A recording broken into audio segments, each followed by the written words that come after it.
مسجد اقصیٰ سے رسول اللہ صلی اللہ علیہ وسلم حضرت جبرائیل علیہ السلام کے ساتھ پہلے آسمان کی طرف روانہ ہوئے۔ پہلے آسمان کے دروازے پہ دستک دی گئی۔ اس دروازے کو باب حفظہ کہا جاتا ہے۔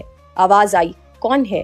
حضرت جبرائیل علیہ السلام نے جواب دیا کہ میں جبریل ہوں۔ پھر پوچھا گیا آپ کے ساتھ کون ہے؟ تو جواب ملا محمد صلی اللہ علیہ وسلم۔ فرشتوں نے آپ کا استقبال کیا۔ یہاں ایک بزرگ ہستی سے ملاقات ہوئی۔ حضرت جبرائیل علیہ السلام نے آپ کو بتایا کہ یہ ابو البشر حضرت آدم علیہ السلام ہیں جو نسل انسانی کے بانی ہیں، اور حضرت آدم کو بتایا کہ یہ آپ کے عظیم فرزند ہیں خاتم المرسلین حضرت محمد صلی اللہ علیہ وسلم۔ آپ نے انہیں ابا جان کہہ کر سلام عرض کیا۔ حضرت آدم نے جواب دیا، خوش آمدید اے نیک بیٹے اور عظیم نبی، اور پھر آپ کے لیے دعا فرمائی۔ حضرت آدم علیہ السلام کے دائیں اور بائیں بہت سے لوگ تھے۔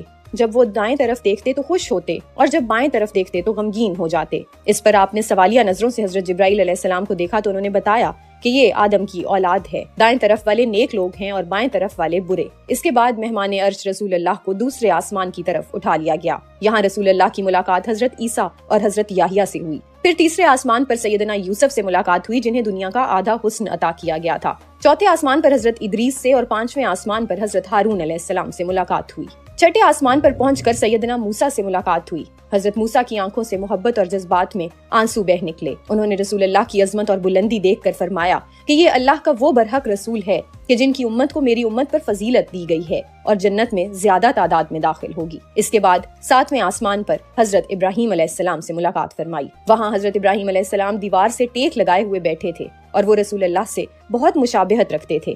انہوں نے سلام کا جواب دیتے ہوئے فرمایا، خوش آمدید اے نیک بیٹے اور عظیم نبی، میری طرف سے اپنی امت کو سلام کہنا، انہیں بتانا کہ جنت کی مٹی خوشبودار ہے، پانی میٹھا ہے، زمین ہموار ہے اور اس کے پودے یہ کلمات ہیں، سبحان اللہ، الحمدللہ، لا الہ الا اللہ، اللہ اکبر، لا حول ولا قوت الا باللہ العلی العظیم۔ یعنی جو شخص جتنا زیادہ یہ کلمات ادا کرے گا اتنی ہی تعداد میں جنت میں اس کے لیے پھلدار درخت لگتے چلے جائیں گے۔ پھر آپ صلی اللہ علیہ وسلم جبریل امین کے ساتھ سدرۃ المنتہا تک پہنچے۔